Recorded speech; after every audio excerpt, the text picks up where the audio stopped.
is not a problem to fix. Our medical profession, in fact, even some of our religious leaders, and in general, we believe, though intellectually we know we will die, because no one who's a human being, not even Jesus Christ, who was a human being, he died. He then rose. So we act as though we really won't die, particularly when we're young. You see people on motorcycles. You see the Olympics, people doing these things on the half pipe and whatever. I mean, you have to believe you will not die if you were doing those events. Because I look at them and go, these people are really, really brave. So, why do I start out a speech like this? As you know, my mission is to reduce the stress level of caregivers, people who are caring for those with a disease. I just found out a week or so ago that someone I love dearly has ovarian cancer, and she's going to have a hysterectomy on Thursday because it's now spread to her abdomen, and now, for the first time, she's confronted that she, too, really can die. And it's been a struggle for her over the past couple of weeks.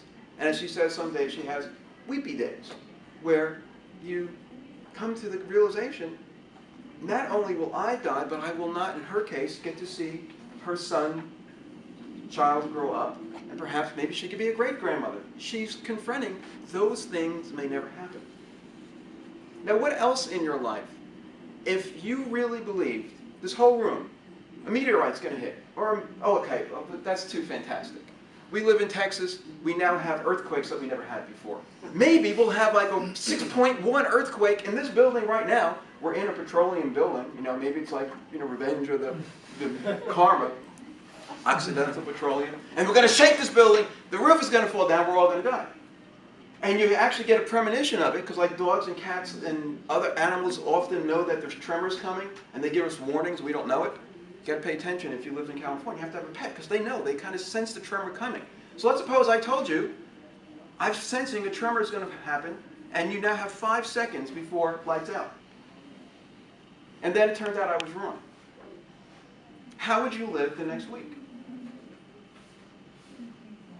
Do you really take each moment, as I was saying a minute ago, notice that you're breathing. Each breath, in and out. I don't know if this is scientifically true now, but I heard that the people who do cloning could clone cells. They could get hearts starting, but they can't get the thing to breathe. So breath is truly a gift, I believe, from God, from whatever the source of all being. So when you live each moment, well, what are you doing with that breath?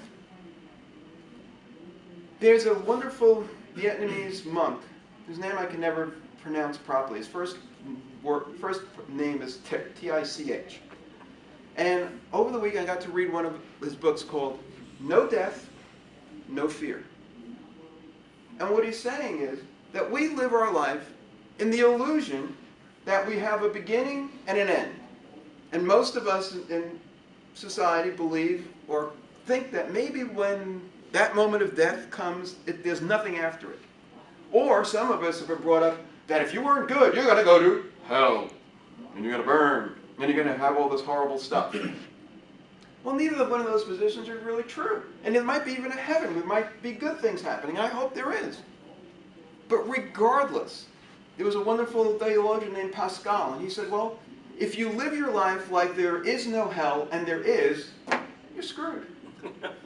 But if you live your life that there may be a hell and you live a good life and there turns out there's good reward, well, you're on a good path. So why not live a good life anyway? Mother Teresa says, and she has this whole, I call it a litany of things she says. Work for peace even though all around you there's war. Because it does matter to bring peace maybe into your life. Maybe you can't solve the situation in Syria or China or North Korea, but if you could bring peace to one person in your life, doesn't that make a difference? So we persist in our lives with all our worries, all our concerns, and we bring that to everywhere we go. So I walk in here with this luggage, this bag on my shoulder of all my concerns. And if I don't know, if I'm not aware that my attitude may not be worth sharing, then I'll bring that into this room, and what, the 15 people here will be affected by my negative attitude of all the nonsense that I'm bringing.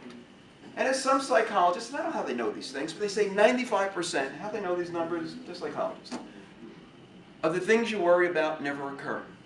So why bring them around? Why don't you just look, take a deep breath, see a bird, like there's birds. You know there are birds out there, guys? I mean, lots of them. Grackles, are they really noisy?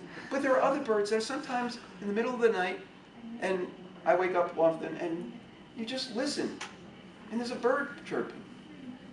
Do we notice it? Or am I worried about all the things that I worry about? And we miss all these opportunities to see the blessedness of this world.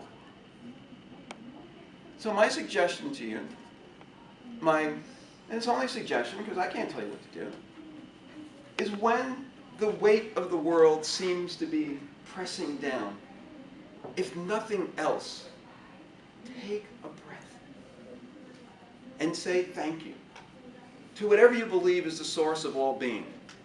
As you breathe in, thank the Lord that you could breathe today. And as you're exhaling, it's also a way of expressing your thanksgiving for being able to take a breath in the first place. Madam Toastmaster.